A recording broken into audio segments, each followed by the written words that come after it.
Bienvenue dans French Baratin avec Cécile, Raphaël et Sibylle.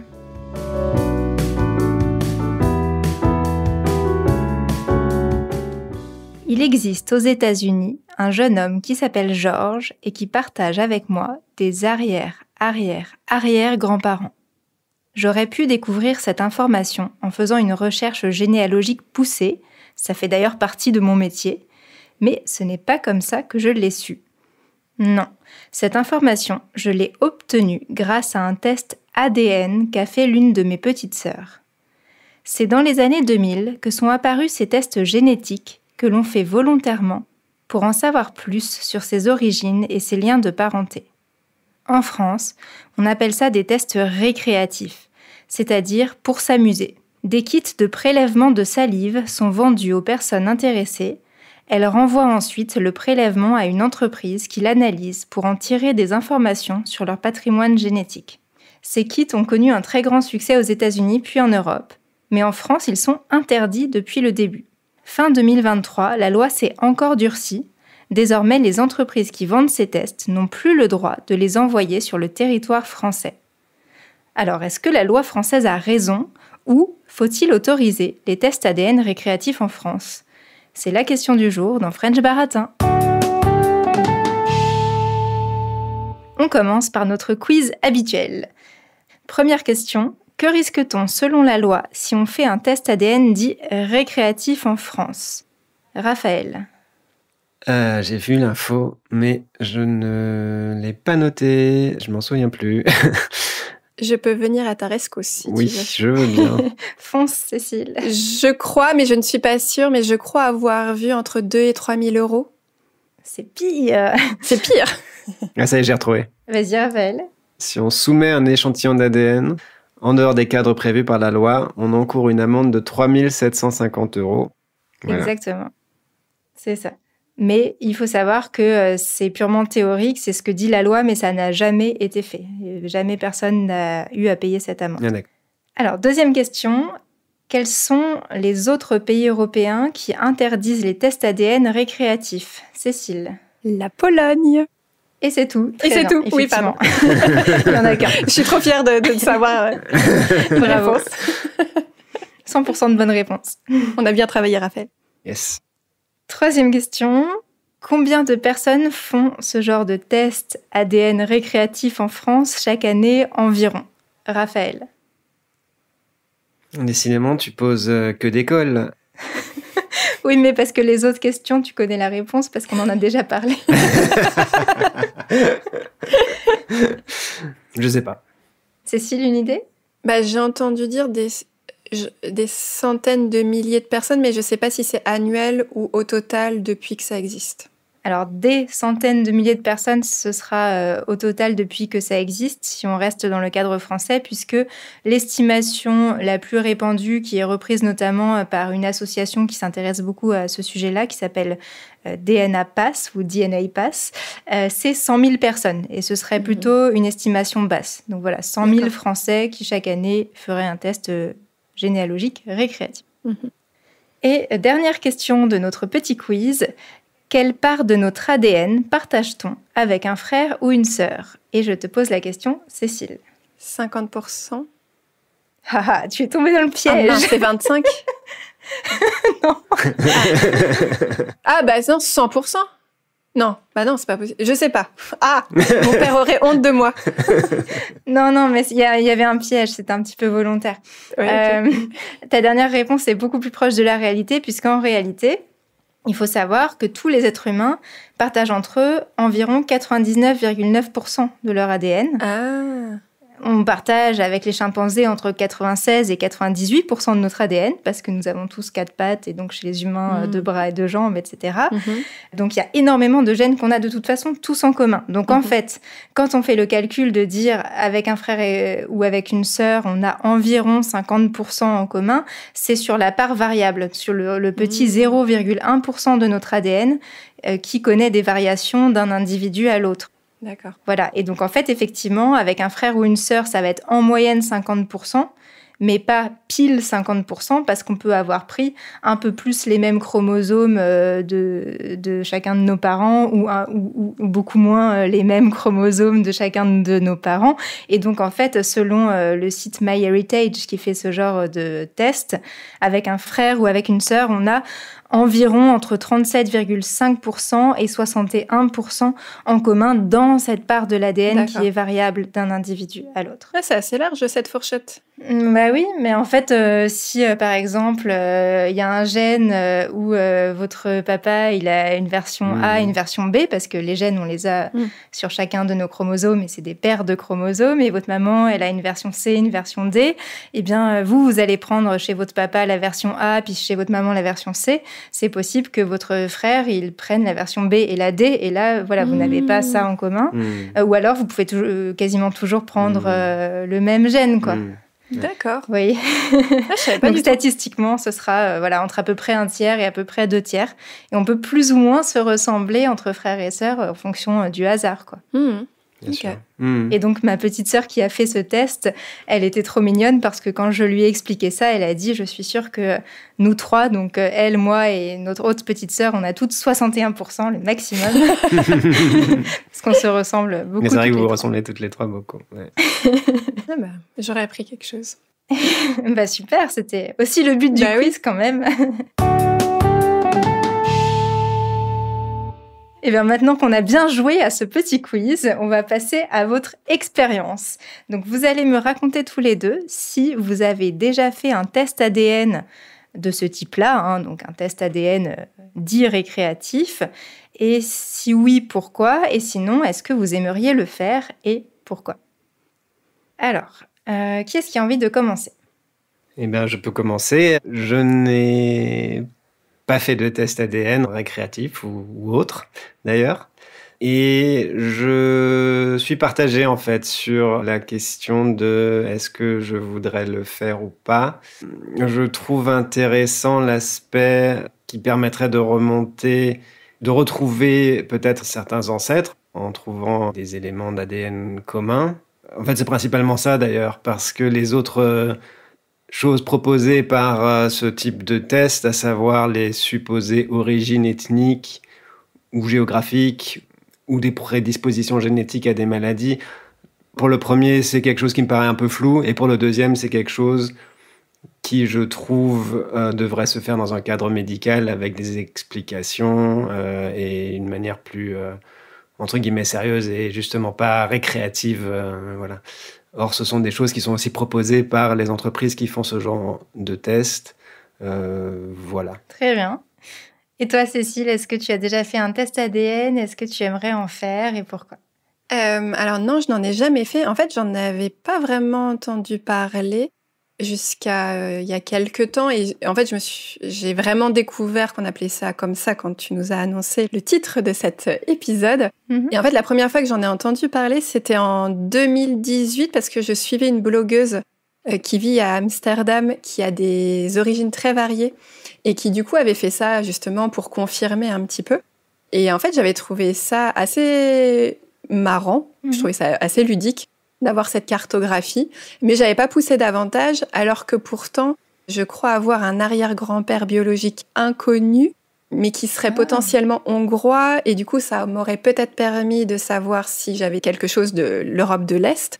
Et en plus, mon père et mon frère ont des yeux relativement bridés, donc ça aurait peut-être pu apporter des débuts de réponse voilà. Mais c'était vraiment la curiosité, mais j'ai pas poussé davantage. Je m'étais juste dit tiens, c'est drôle, et ça s'était arrêté là. Et là, très récemment, dans une série française, il y avait une femme qui offrait à son compagnon pour son anniversaire un test ADN. Et sur le moment, je m'étais dit tiens, c'est bizarre parce que du coup. Je crois que c'est en préparant le podcast, je me suis dit, tiens, c'est bizarre parce que c'était interdit en France. Enfin, bref. Et en fait, grâce à ce test, le compagnon en question découvre qu'il a une fille dont il ignorait tout. Ah oui. Et sur le moment, je me suis dit, c'est quoi ce test? En gros, quelqu'un peut arriver dans ta vie sans prévenir. Est-ce que c'est vraiment fiable? Est-ce que du coup, quelle vérification on apporte à ça? Enfin voilà, j'avais trouvé ça un peu bizarre. Et par contre, moi, à titre personnel, c'est vrai que ça m'intéresse assez peu de découvrir des parents éloignés, parce que j'ose espérer que j'ai pas trop de secrets de famille. Et du coup, de créer des liens aujourd'hui avec des cousins éloignés, c'est vrai que ça m'intéresse pas particulièrement. Du coup, si un jour c'est légalisé en France, je dis pas que je ne le ferai jamais, mais en tout cas, à l'heure actuelle, j'en ressens pas le besoin. Et de toute façon, je ne veux pas faire quelque chose d'illégal.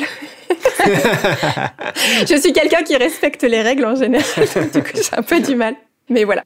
Et toi, Sybille ? C'est marrant parce que j'en ai pas fait non plus, mais pas pour les mêmes raisons que toi, on va dire. C'est-à-dire que ça m'intéresserait, en fait, d'avoir certains résultats et je vais expliquer pourquoi. Et le fait que ce soit illégal me fait pas plus peur que ça parce que on peut aujourd'hui demander à un ami en Italie, en Angleterre, de nous renvoyer le test et le faire et on va pas avoir de problème. Mais c'est pas ça les raisons. En fait, moi, quand j'ai découvert que ça existait, alors dans un premier temps, j'ai pas forcément vu l'intérêt pour moi non plus, puisque je ne pense pas non plus avoir de secret de famille dans ma famille immédiate, puisque le visage de mes parents est plus ou moins imprimé sur mon visage. J'ai pas d'inquiétude à ce sujet. Mais surtout, pour moi, faire ces tests, ce serait donner mon ADN à des personnes que je ne connais pas. Et ça, c'est quelque chose qui me fait un peu peur. Voilà, je pense que ça, c'est vraiment la raison pour laquelle je serais réticente à faire moi-même le test. Mais donc, j'étais assez contente que ma sœur l'ait fait parce que mon côté chercheuse fait que j'avais envie de fouiller, de regarder un petit peu ce qu'elle avait trouvé en termes de liens de parenté. Aussi, regarder un petit peu la question des origines, même si moi aussi, ça me paraît flou et on pourra en reparler. Mais je pense que c'est largement artificiel, cette idée de dire vous venez de telle ou telle ethnie. Mais par contre, là où je trouve ça intéressant, c'est pour la dimension recherche généalogique où ça peut aider à retrouver un ancêtre inconnu, comme tu le disais, Cécile. Et nous, on a une histoire comme ça, justement, dans la famille. Donc, je vais la raconter brièvement.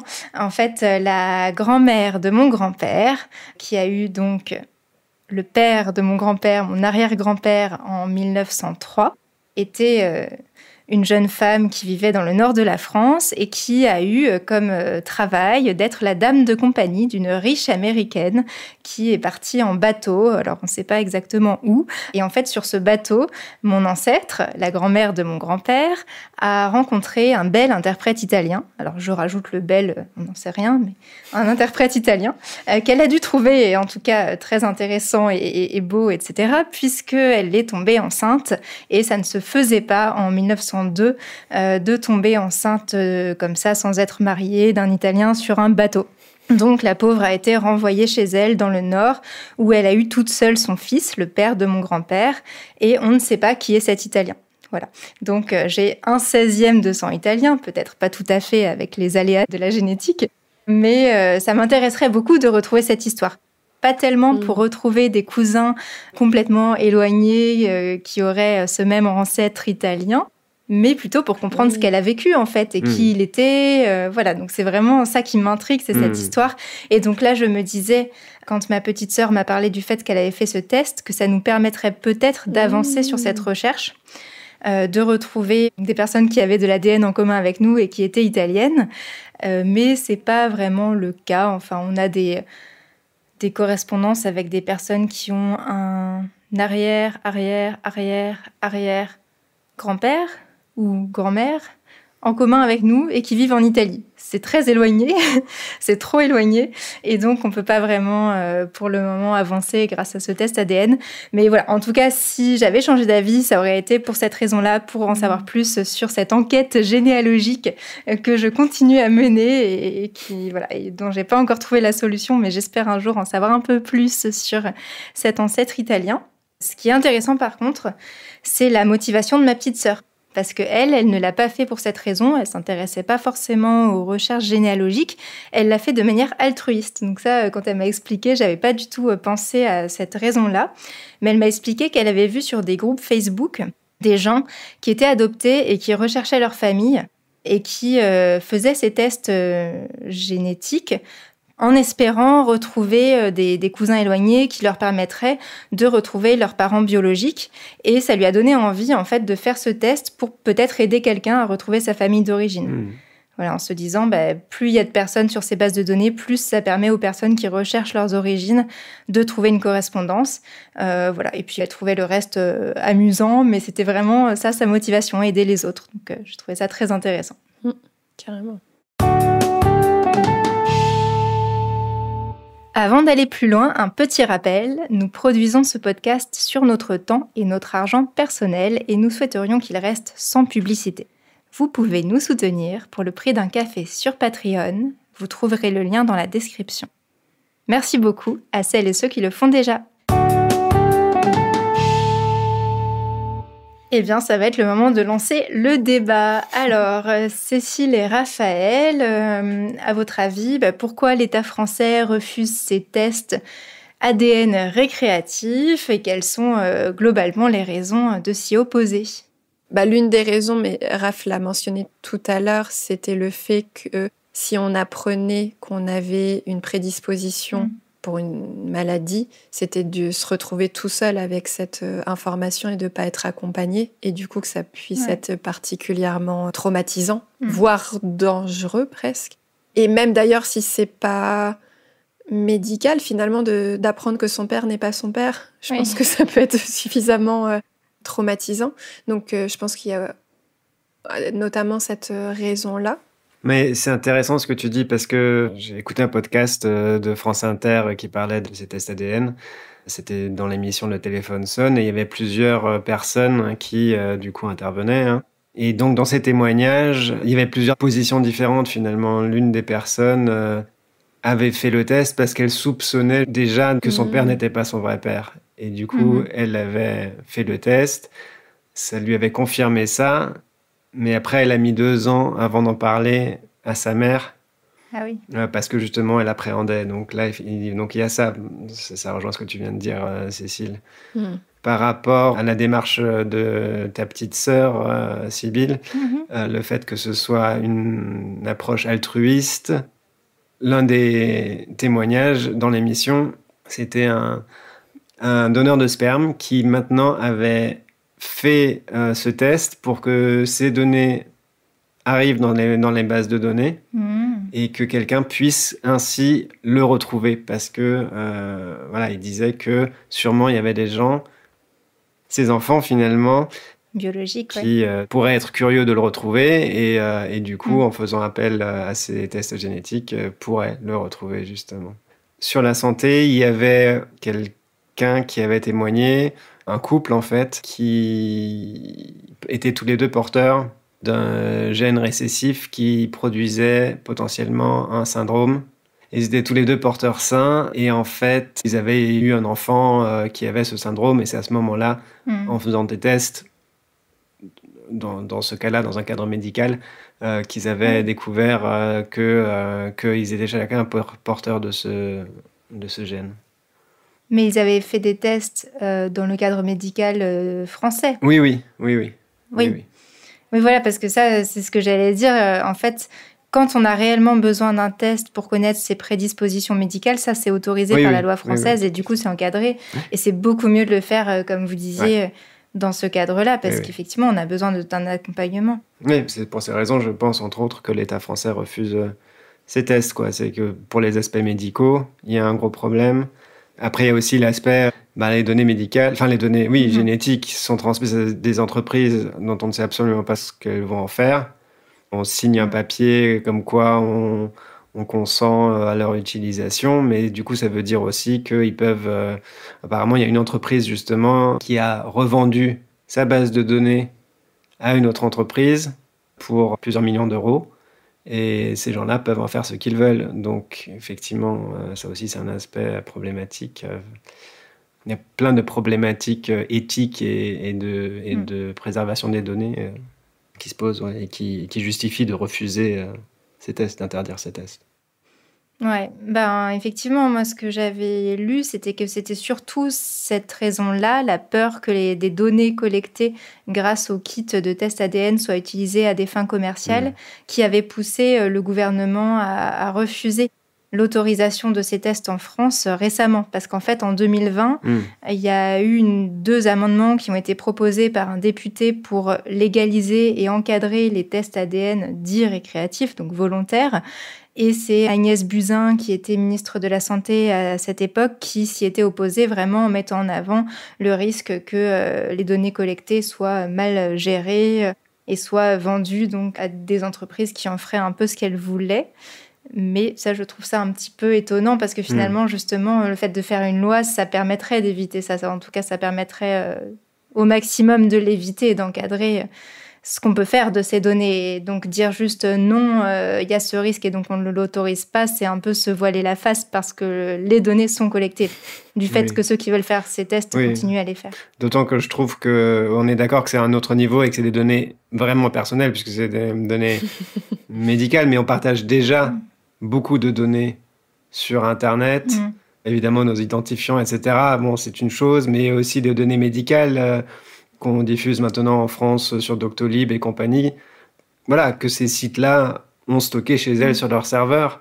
Et pourtant, ça, c'est autorisé et il n'y a pas de problème, mais c'est encadré dans une certaine mesure. Et voilà, donc là, je suis d'accord aussi un petit peu avec toi, Sybille. Je trouve que c'est une question d'encadrement, en fait, et qu'une loi permettrait justement de peut-être interdire certaines pratiques, en fait. Et l'entreprise qui a vendu certaines des données de ses clients, c'est 23andMe. Et ils ont répondu en disant que leurs clients étaient d'accord. Mais bon, c'est possible qu'ils aient signé quelque chose sans s'en rendre compte. Ouais. Mais par contre, le cas de cette entreprise spécifique met bien en avant un autre risque qui fait peut-être partie des raisons pour lesquelles un certain nombre de députés, de sénateurs étaient contre le fait de le légaliser, c'est qu'il y a des risques de piratage aussi. Parce que justement, à la fin de l'année 2023, 23andMe, il s'est fait attaquer par des hackers. Ouais, j'avais pas pensé à ça. Les pirates informatiques donc, ont réussi à voler les données génétiques indirectement d'à peu près 1,4 million d'utilisateurs.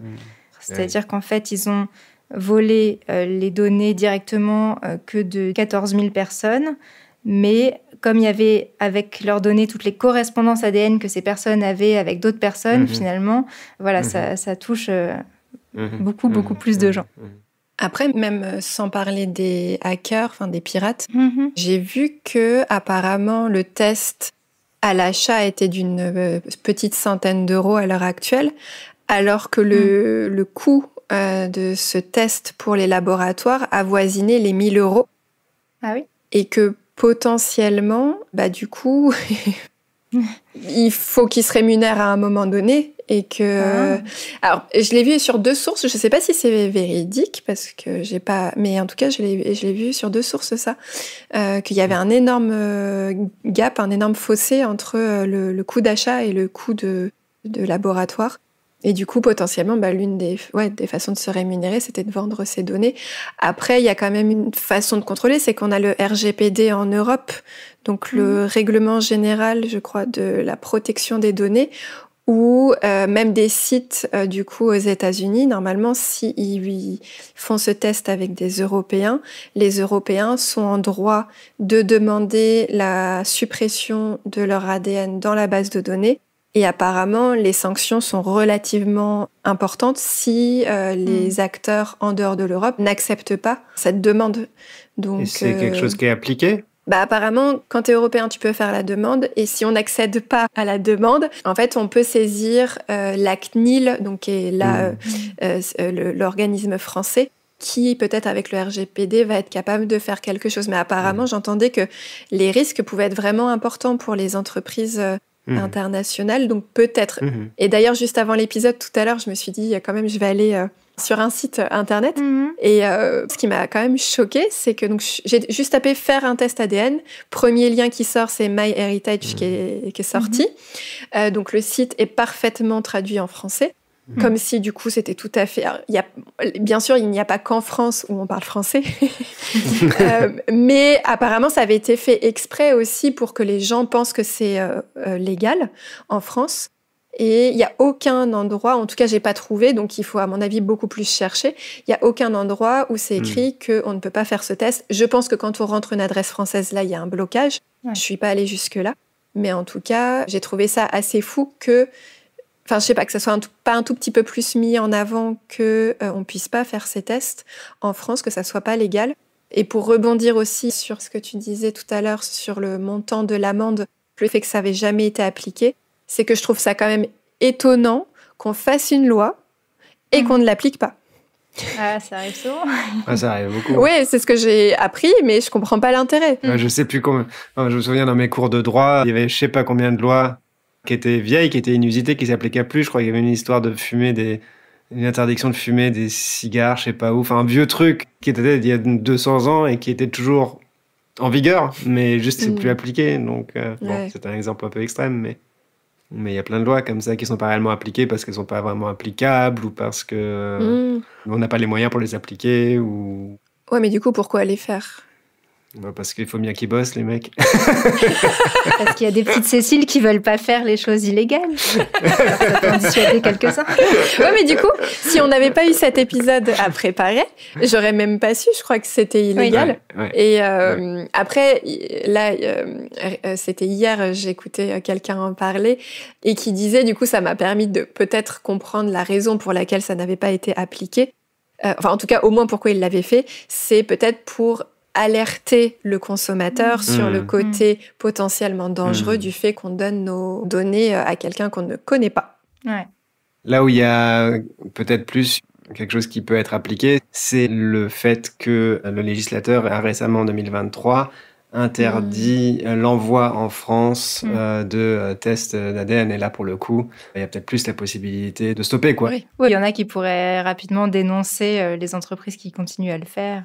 Oui, voilà.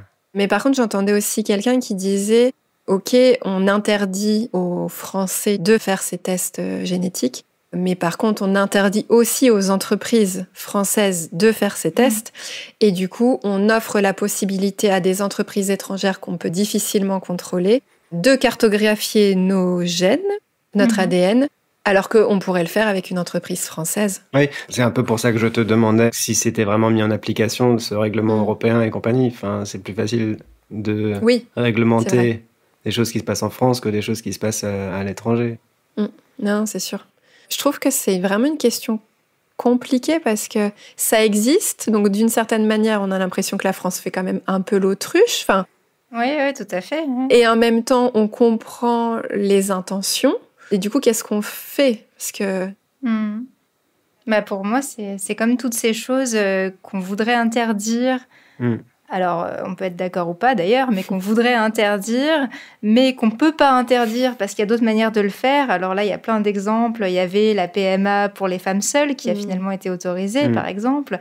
Et du coup, finalement, une solution, c'est souvent de légaliser. Ça peut être le cas pour certaines drogues. Après, je ne sais pas si c'est forcément la bonne solution, hein. Mais là, dans le cas des tests ADN, moi, je pense quand même que tous les problèmes dont on a parlé pourraient... Alors peut-être pas être complètement résolu, mais on pourrait trouver une meilleure solution si on autorisait ces tests et si on encadrait. C'est ça. Parce que sinon, les personnes qui sont vraiment motivées pour faire des tests vont continuer à faire ces tests sans encadrement français et donc vont en pâtir avec tous les problèmes dont on a parlé, potentiellement la vente de leurs données, le fait de se découvrir une prédisposition à une maladie qui fait peur, sans encadrement. Ouais, mais après, il y a justement aussi des avantages ou d'un intérêt à ces tests-là. Tout à fait. Oui. En plus, c'est pas forcément quelque chose qu'on veut absolument interdire, en plus de ça. Mais même si on considérait qu'ils étaient purement négatifs, on aurait encore quand même intérêt, pour moi en tout cas, à les autoriser pour pouvoir mieux les encadrer. Mais c'est vrai qu'il y a aussi beaucoup d'intérêt et c'est pour ça qu'il y a beaucoup d'associations qui militent pour qu'ils soient autorisés. Et c'est quoi les avantages, justement ? Parce que c'est vrai que je me suis plus concentrée sur les inconvénients.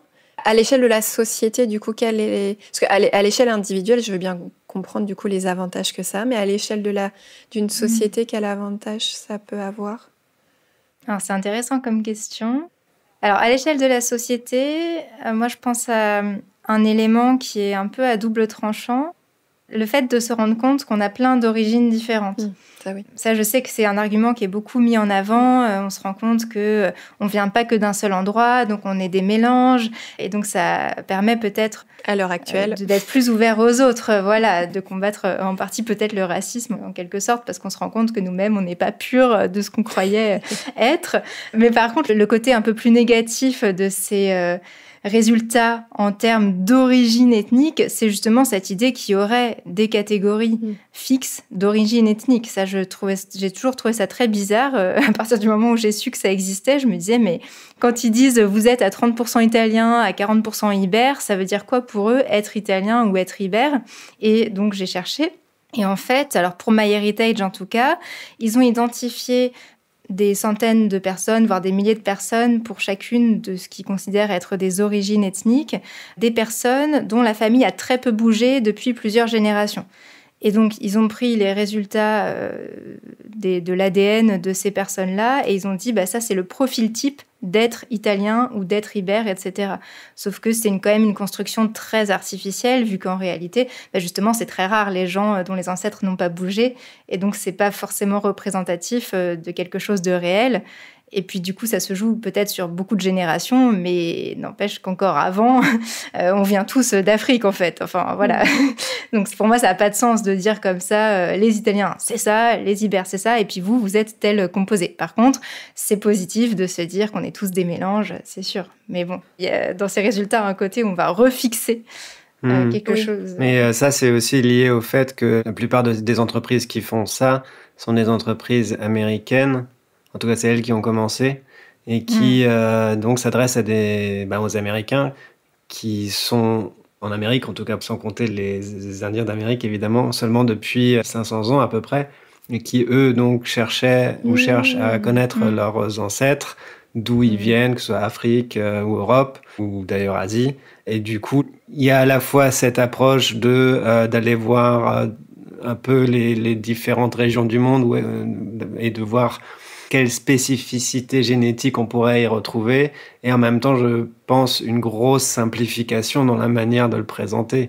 Oui, c'est ça. Parce que comme tu disais, Sybille, dire qu'on est X% ibère, ça n'a pas beaucoup de sens, en fait. Certains disent même des pays d'origine. Genre, vous êtes X% français. Ouais, mais enfin, non. Justement, être français, c'est pas un patrimoine génétique fixe. Ça peut être beaucoup de choses. Voilà, c'est pas un critère pertinent, en fait. Et dans le même ordre d'idées, une autre petite critique que je ferais à ce type de résultats, ou à l'idéologie qu'il peut y avoir derrière ces tests, c'est de penser qu'on se définit par sa génétique, en fait. Alors qu'en fait, oui, notre génétique a un impact sur notre vie, ça c'est sûr. On peut, comme on le disait, avoir des prédispositions à des maladies. Même j'ai vu, on peut être prédisposé plus ou moins à la dépression. Donc c'est vrai que ça a un impact sur nos trajectoires de vie. Mais d'une part, il y a ce qu'on appelle l'épigénétique, qui est le fait que nos gènes vont s'exprimer ou pas en fonction de ce qui nous arrive à nous, mais aussi de ce qui est arrivé à nos ancêtres. C'est des marqueurs qui vont se fixer sur les gènes et qui vont leur permettre de s'exprimer ou non. Donc typiquement, si vous avez une prédisposition génétique pour une maladie, il se peut que votre épigénétique l'active ou au contraire la mette en silencieux, en quelque sorte.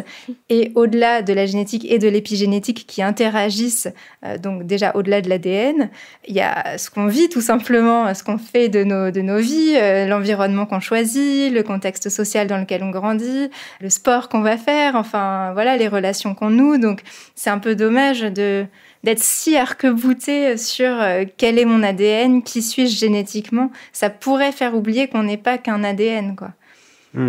Mais c'est marrant parce que j'ai entendu dire que le boom qu'il y avait ces dernières années sur le fait de faire ces tests génétiques, c'était que moins on sait où on va dans le futur, d'une certaine manière, plus on a besoin de savoir d'où on vient. Et du coup, j'ai trouvé ça intéressant. Oui, effectivement. Ça m'a fait rire. Bon, après, il y a plein de côtés positifs quand même, comme tu disais, au niveau individuel, et donc ça peut se répercuter peut-être plus largement. Ce qu'on appelle le droit aux origines, qui est quelque chose que la loi française défend de plus en plus. Donc, connaître son origine pour les personnes qui sont, comme on dit, nées sous X, donc qui ont été abandonnées à leur naissance, ou les personnes qui sont issues d'un don, ça, on peut comprendre que ce soit très important. Et on disait tout à l'heure que c'était pas forcément facile à vivre. Et je pense qu'effectivement, c'est pas forcément facile à vivre de découvrir que notre père n'est pas notre père, par exemple. Mais souvent, sur le long terme, c'est quand même positif parce que les secrets de famille, en psychanalyse, on voit bien que c'est jamais bien. Ça pèse toujours jusqu'à ce qu'on comprenne ce qui s'est réellement passé et si les tests peuvent aider. C'est ce que disait cette dame dans le podcast, là, qui avait un doute sur son père. C'est que ça a été un peu difficile d'en parler avec sa mère, mais maintenant qu'elle le sait, que sa mère le sait et que son compagnon le sait, et qu'elle peut transmettre l'information à ses enfants, ça a levé le secret et ça rend la chose de nouveau beaucoup plus facile à vivre, quoi. Oui, mais par contre, alors peut-être dans le cas des secrets de famille, je trouve ça positif, même si du coup il y a quand même un mini risque. Enfin, je vais aller sur le cas vraiment extrême, mais le mari qui découvre qu'il n'est pas le père de l'enfant, comment il va réagir vis-à-vis de la femme? Enfin, faudrait. Le pire scénario, ça pourrait être un féminicide. Enfin, je dis ça. Oui. Enfin, voilà. Oui. Mais bon, ça c'est vraiment le cas extrême. C'est probable. Voilà.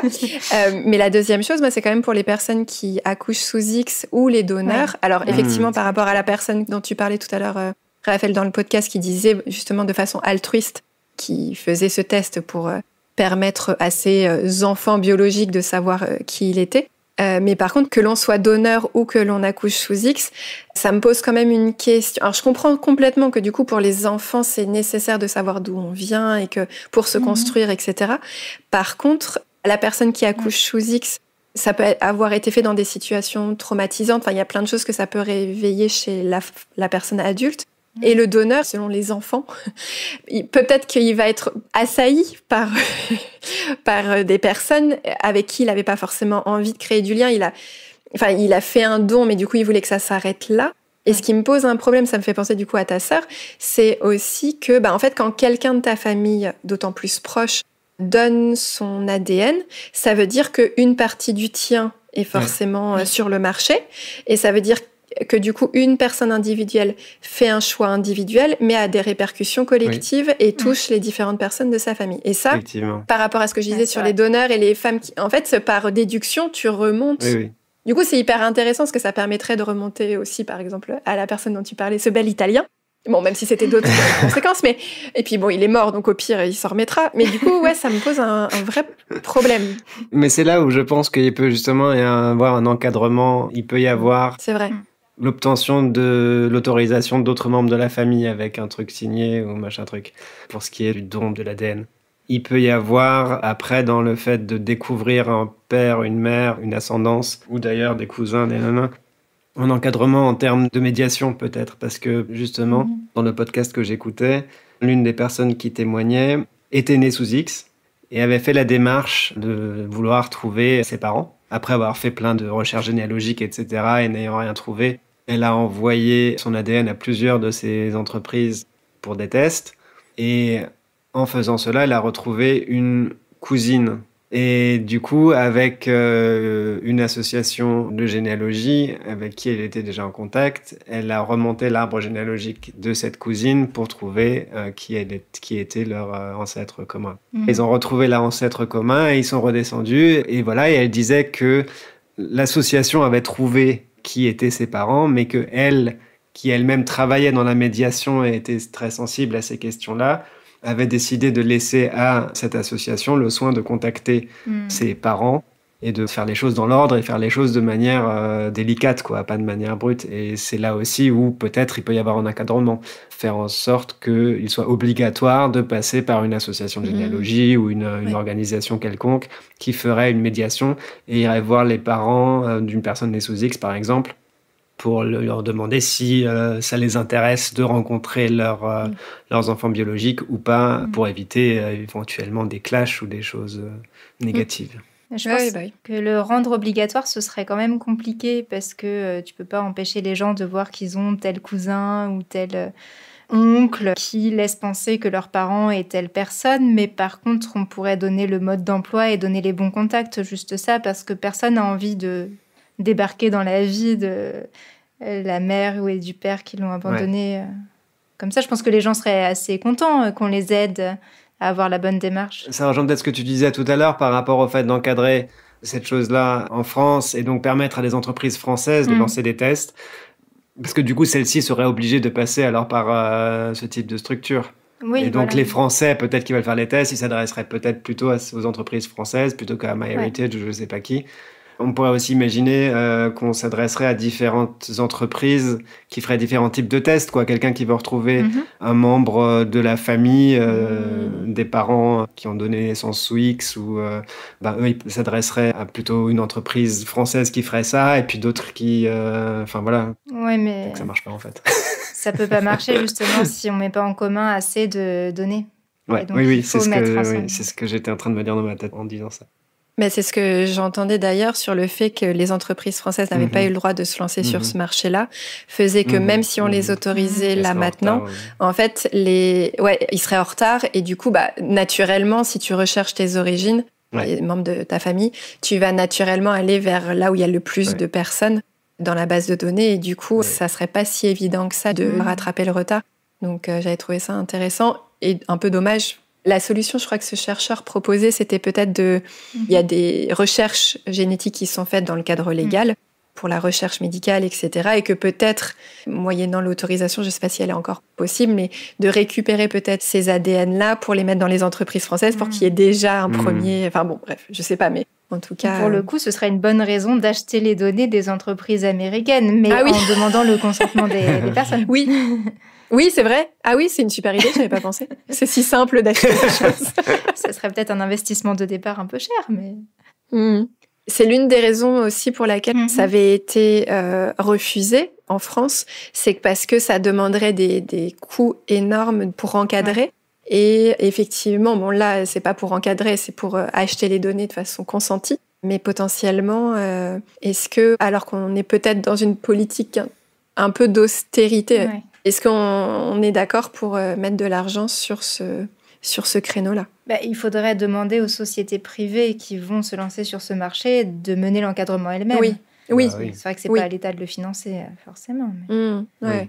c'est sûr. Mais sur la question du consentement, là, Raphaël, tu proposais qu'on demande le consentement à son entourage, mais je pense que ça suffira pas parce qu'on peut retrouver des cousins très très éloignés et ceux-là, tu les connais pas justement, donc tu peux pas demander leur consentement avant d'aller mettre ton ADN. Non, mais avec eux, tu partages un ADN qui est beaucoup... Enfin, tu partages pas du tout autant d'ADN. Ah, ça permet de retrouver ton père, hein. si tu remontes beaucoup, si tu fais tout un travail. Oui. Non, puis ça serait bizarre parce que du coup, si tu demandes le consentement, si on te dit non, tu vas quand même te poser la question pourquoi. Enfin, il y a un truc, je sais pas. Ouais. C'est qu'un crime est prévu parce que j'ai vu que... Ah oui. Alors, je disais à ma sœur, maintenant, entre guillemets, à cause de toi, si je fais un crime et que je laisse mes cheveux sur la scène de crime, on va me retrouver parce que ils pourront... Alors, normalement, ils n'ont pas le droit. Oui, normalement, ils n'ont pas accès. Ouais. Les enquêteurs pourront... s'ils trichent un petit peu, accéder à MyHeritage et puis te trouver et savoir que je suis ta sœur. Et en fait, c'est vraiment arrivé aux États-Unis. Il y a un tueur en série qu'on n'avait pas trouvé pendant 30 ou 40 ans, qui a été retrouvé grâce à une base ADN en retrouvant des membres de sa famille. Ils ont trouvé qui c'était. Et c'est quelqu'un qui avait tué beaucoup de gens et violé encore plus de gens. Voilà, donc... En soi, on était content de le retrouver, mais c'était une violation de la loi et normalement, ils n'auraient pas dû faire ça. D'accord. Alors, donc maintenant qu'on a vu un peu tous ces aspects à la fois négatifs et positifs, quel est votre rêve pour l'avenir des tests ADN dits récréatifs ? Cécile et Raphaël, qu'est-ce que vous pensez qu'il faudrait faire ? Cécile, peut-être ? Alors, c'est la première fois où je ne suis pas très tranchée. Oui. Incroyable. Ouais. Pour le coup, c'est vraiment une colle. Je sais pas trop. En plus, je pense que j'ai pas tous les tenants et les aboutissants du point de vue technique et ce qui est possible de faire et de la sécurité que ça demande aussi pour protéger. Enfin, du coup, je ne sais pas trop ce qu'il faut faire. J'aurais tendance à penser que maintenant que c'est là, peut-être qu'on peut du coup s'en emparer en France et réfléchir à des solutions pour que ça se passe bien, plutôt que de l'interdire et qu'on doive le faire ailleurs. Et du coup, j'aimais beaucoup, Sybille, ton idée d'aller acheter avec le consentement la base de données des autres pour que, du coup, même si on arrive avec un peu de retard sur le marché, qu'on puisse être attrayant et que les gens puissent le faire dans des entreprises françaises. Que ça soit possible, mais que ça soit le mieux encadré possible pour respecter au mieux la personne et du coup aussi pour l'accompagner au mieux et que ça se passe le mieux possible. Voilà, donc ça sera une conclusion assez simple pour moi. Et toi, Raphaël? Moi, comme toi, Cécile, je suis un peu hésitant, mais je pense que j'aurais tendance à plutôt penser qu'il faut les autoriser avec un encadrement. Par exemple, sur la question des prédispositions génétiques à des maladies, que ces données-là soient vraiment plus sécurisées et fassent l'objet d'un accompagnement médical. Et pareil pour la question des liens de parenté. Enfin, j'ai déjà évoqué un petit peu des suggestions de solutions tout à l'heure avec des médiations et des choses comme ça. Tout ça, c'est des choses où il faudrait voir comment ça peut être mis en œuvre techniquement, effectivement. Mais je pense que là, il y a des possibilités et qu'on peut trouver un moyen d'encadrer tout ça.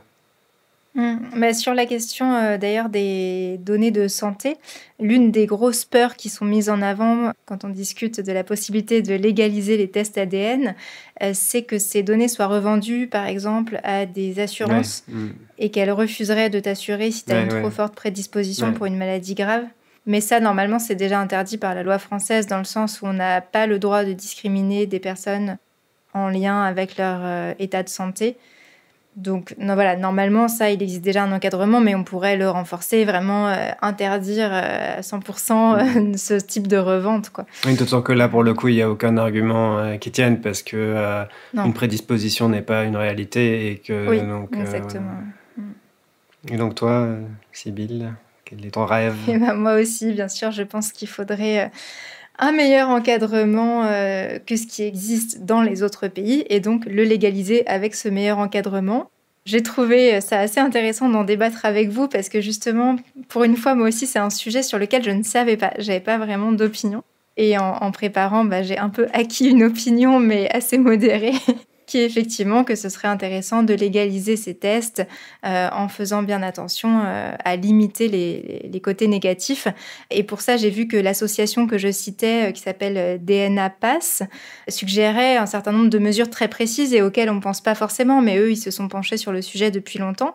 Et c'est assez intéressant. Ils disent par exemple qu'il faudrait que sur les plateformes donc de ces entreprises qui proposent des résultats en lien avec votre ADN, on informe très clairement sur la protection des données génétiques et sur les droits des personnes testées. Par exemple, juste comme on le disait tout à l'heure, le fait de supprimer son échantillon de salive et de supprimer ses données.